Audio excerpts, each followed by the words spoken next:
Hello and welcome to this week's episode of Energy Bridge Africa, the link to powering the continent with myself, Fifi Peters.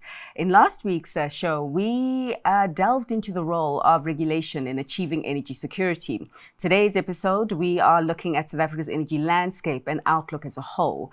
The energy journey of Africa's most industrialized country is one of high stakes and also hard choices. So how do we keep the lights on, grow the economy, and still honor our climate commitments?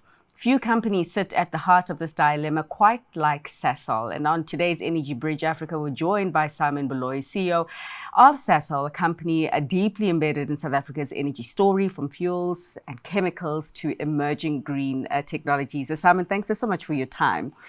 I want to begin with your overall assessment on the energy landscape in this country and what it looks like right now.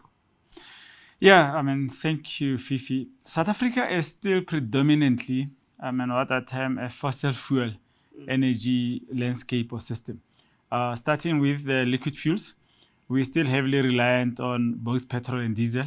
Now and then you see, new modes of transportation like EVs, but the penetration is so low that our predominant mode of transportation is fossil fuel. Moving over to the electricity sector, that sector is still, again, predominantly dominated by coal. As you will know, 80 to 84% of our energy is coal. There is, we've seen over the last few years, the uptake of both solar and wind.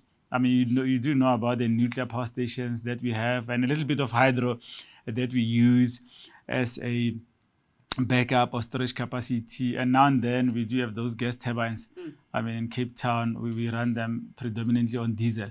However, if you step back and you look at South Africa's energy system and landscape, it's a coal-dominated and coal-based energy system.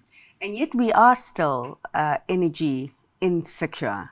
And the drive right now is to ensure that there's greater security. And I'm sure when we talk about what the future picture looks like, it will be greater security by less emitting or high emitting energy sources. But in your view, as a significant entity in the game, what's your take on how we are as a country trying to plug the energy gaps? Yeah, as a country, we've seen reforms, and maybe before we delve into the reforms, we always have to talk about the purpose of why energy. For me, energy is the driving force behind economic growth. And in any discussions that we're going to go into, whether it's energy transition, greenhouse gas emission, what targets we're trying to set as a country, we first need to look back at our system and say, what is the GDP growth that we need? Because energy must be an input into that. Energy must not just be the outcome. It must actually be the input into what do we need the economy to grow at. And there's reasons for that. You know where our economy is, where our debt to GDP ratio is. However, for me, what worries me the most or concerns me is our unemployment rate. A very, very high unemployment rate. And when you then look at the youth, up to the age of 30, it's even exacerbated. Where 50% of the young people in the country are unemployed. Therefore, all of us, as industry, government, civil society, have to work together to make sure that the economy grows. And in order for us to have economic growth, the core of that is energy.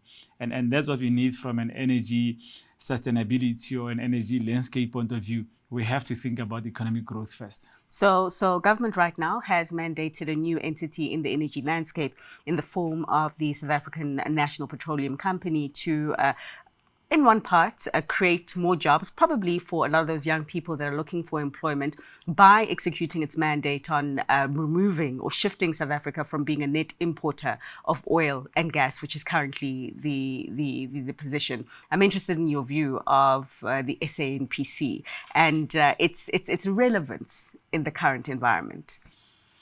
Yeah, we've seen it. The SANPC was, I'll call it an amalgamation of entities, government entities that was already there.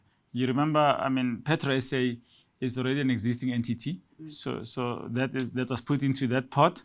Your Central Energy Fund is already an existing entity, and the last one that was put in there to form this company is your iGas, which manages the Romco pipeline. They're actually our partners there. You remember the Romco pipeline, Sasol, actually constructed that pipeline. So I think it's a good thing, at least for the government, to bring those entities together into an entity that speaks with one voice. Because my assessment is there could be skills in all those different places that if all of them are brought into one place, you could benefit from, economies of scale, removing duplication and ensuring coherence in terms of what we need to do. Okay, because doesn't that also strengthen the case for having entities like an SANPC in just reducing the cost headwinds, as it were, from importing either the crude oil or the finished products, especially in the current environment right now, where a lot of the pricing is beyond the control of most individuals who are in the borders of this country. It's got to do with some form of external headwind, whether it be a war, whether it be a supply chain disruption. I think the commodities are globally traded. So what will happen, you won't get that much protection. Okay. Because in any event, let's say we talk about natural gas. Once it's LNG, mm-hmm. and it just attracts the price of LNG. So unless if the resource is yours, then you'll get the protection. So if you look at South Africa right now, we've not yet done the exploration of our own oil. If the oil is yours and you refine it, then you don't depend on anyone. But I think the way the globe works, you'll have to work with everyone else. And the issue is just having the key skills. So you having entities like Sasol, that helps because we can make the liquid fuels. We do have an inland refinery in Natref where we produce 105,000 barrels per day. We have the secondary refinery. This one uses crude oil. So you do rely on an import, but at least you can process and then you can store the finished product. Natref is absolutely key for OR Tambo, for instance, in terms of jet fuel. Then in Secunda, we can make liquid fuels, petrol, diesel, and many other chemicals.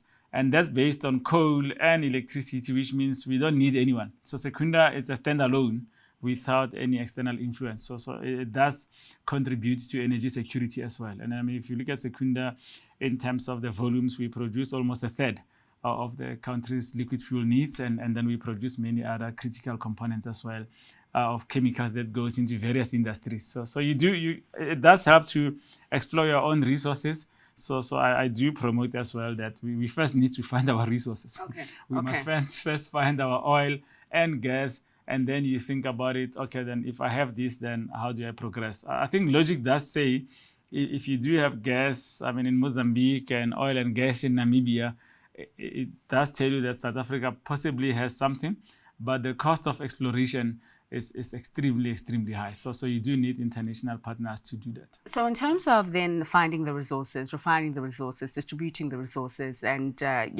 trying to do so in a way that ticks the cost boxes, I imagine that it will require quite a lot of technology. And I know that your industry right now is driven by the innovations that we are seeing in the technology space. Which ones are you most excited about right now?